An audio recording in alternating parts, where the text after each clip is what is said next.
To start the engine, first pull out the choke. If the engine has been running and is already warm, you may not need the choke. To start the engine, turn the key. Once the engine has started, you push in the choke and then it will run.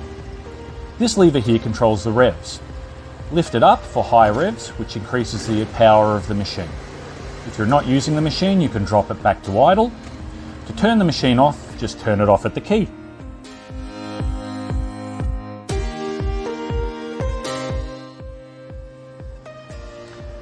To raise the arms, move the right joystick to the left. To lower the arms, move the right joystick to the right. To curl the bucket up, move the left joystick to the left. To curl the bucket down, move the left joystick to the right. To open the 4-in-1 bucket, move the central control stick forward. To close the 4-in-1 bucket, move the central control stick back. Anytime you are leaving the machine, lower the arms all the way down and tilt the bucket so it's flat on the ground.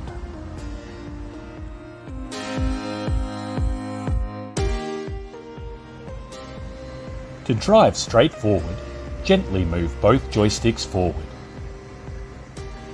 To drive straight back, gently move both joysticks back. To turn to the right, gently move the left joystick forward.